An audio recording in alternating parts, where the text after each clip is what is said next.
juste de chuchotement.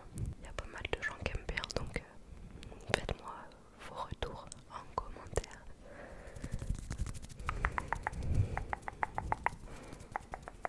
Ok, du coup, on s'était laissé à peu près quand j'étais en terminale. Voilà, c'est les dernières vidéos que j'ai sorties avec mes cheveux longs. Voilà, après j'ai fait une assez longue pause. Du coup, voilà, j'avais les cheveux longs, assez longs. En 2022, je crois que j'ai coupé mon carré. Donc voilà, bon, c'est pas la meilleure vidéo que j'ai. Après, je mettais souvent des casquettes, des bonnets, parce que j'aimais bien avec les cheveux qui ressortaient. Et du coup, l'année dernière, en 2023, je me suis dit, je me rase les cheveux, sinon je le ferai jamais dans ma vie.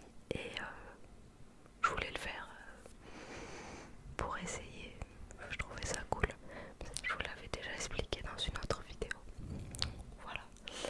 Donc du coup, je me rase les cheveux. Moi, j'achète une tondeuse. Je me rase les cheveux moi-même.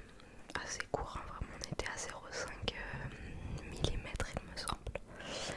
Et puis dans la foulée, j'ai fait une décoloration que ma mère m'a aidé à faire. Voilà, on me l'a appliqué. On était allé l'acheter chez Guiran, pour ceux qui connaissent. C'est un magasin de produits de coiffure de cheveux. Du coup, on nous avait conseillé une décoloration précise pour arriver à un résultat proche du blanc. Et par-dessus, j'avais fait donc une coloration un petit peu orange rose. C'était pas forcément la couleur escomptée, mais bon, voilà, c'est ressorti comme ça. Après, en soi, elle est pas restée très longtemps cette couleur. Du coup, là, c'est une autre photo de mes cheveux après un petit temps où en fait la coloration elle s'est barrée. Au bout de quelques shampoings, elle était quand même moins présente, donc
petit peu sur mon front de manière assez significative, avec une gendarme à la fenêtre en haut. On peut voir qu'il commence un peu à faire une frange et à prendre du volume, de la masse. Ça commence à être sympa. Après une photo en vacances où on voit un peu plus de profil. Voilà, par contre je prenais quand même le temps de faire un peu mes contours derrière, autour des oreilles, etc. Parce que sinon après ça fait un peu négligé. Sinon là je les touchais pas plus que ça quoi. Du coup sur cette vidéo on peut voir un peu plus de derrière et de profil. Là il commence à y avoir quand même une sacrée masse de cheveux. Je me souviens de cette période. Je savais plus trop quoi faire d'eux.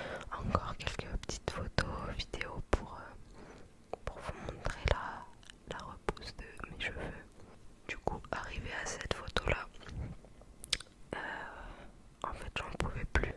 Du coup, genre j'ai attaché mes cheveux du dessus. J'ai fait une délimitation et je me suis coupé un peu un undercut dégradé quoi, sur la partie basse du coup. Et j'ai laissé ma coupe un peu au bol qui à ce moment-là partait encore un peu en avant. C'est du coup un peu le début de la coupe au bol. Bon là on a une photo aussi où je suis bien maquillée. Et voilà, je vois c'est coupe au bol encore à ce moment-là. Sur la photo d'après, c'est vrai que c'est un peu un fouillis mes cheveux. Mais en fait à ce moment-là, les cheveux qui partent de l'arrière de ma tête, vu que mon implantation est vers l'avant, ils partent de là. Et puis ils arrivent jusqu'à ma frange. Et en fait ça commence à faire un peu long. Et un peu trop de volume sur le dessus. Donc ces deux photos là, c'est vraiment le moment où je me suis dit je vais les laisser repousser pour revenir à mon carré de base. Je me disais qu'il me faudrait peut-être pas plus de temps que ça parce qu'il pousse vite. Mais au final, voilà, à ce moment-là c'était pas très beau. J'ai attendu encore un petit peu jusqu'à cette vidéo là où c'est pas ouf du tout, c'est très laid, il y a beaucoup trop de cheveux qui arrivent sur l'avant de mon visage. Du coup à ce moment là je me suis dit on va